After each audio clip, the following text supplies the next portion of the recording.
Welcome to Inside of the Man Cave. And of course, today I'm going to give you some wisdom on a subject. And we're doing a part two on dealing with abandonment.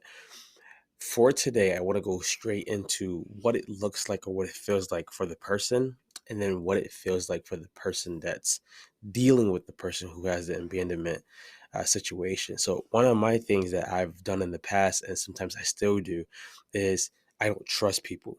And this inability to trust people is it's very, very serious. Of course, it comes from being abandoned, or it comes from dealing with people who either didn't come through, they either rejected you of some sort, or they weren't who you thought they should have been. And usually, when you get hurt, when a person's been abandoned or has been abandoned and they get hurt, they push everybody away. And anyone that tries to come close to them, they make sure they give them the stiff arm before they can get any closer. Why does that happen? This usually happens because you're afraid of that happening all over again. So you're thinking, if I can just completely prevent it from happening, then I'm going to be good. Now, the part that hurt me so much was I didn't know this was happening. I didn't know I had to make everybody earn my trust.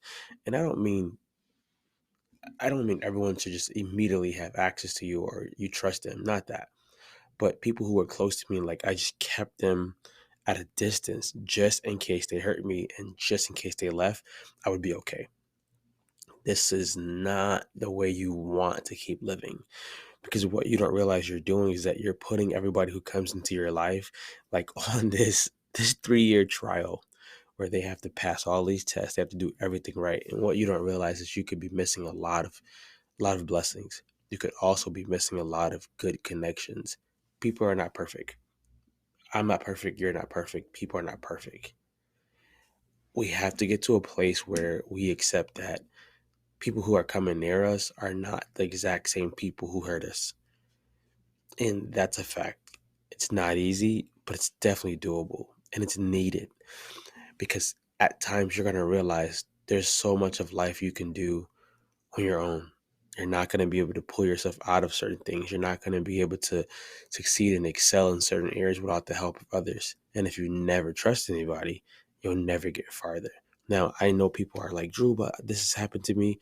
I've been hurt. I've seen these things have plagued me, and I just can't get over it.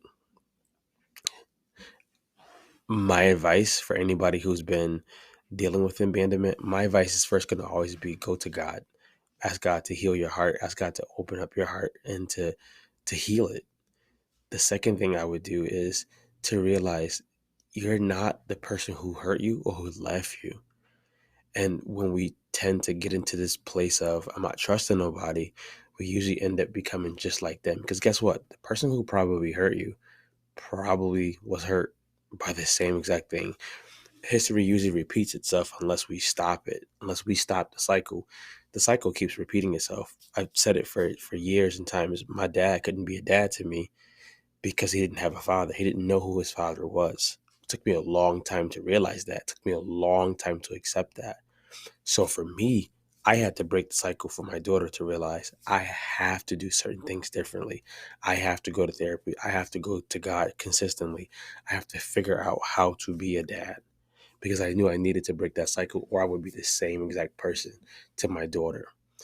So for anybody who's fighting this monster of abandonment, I want to encourage you to keep going. I want to encourage you that you can get through this.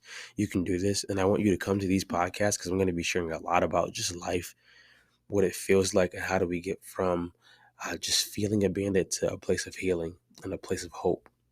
So take care of yourself. Have a good one.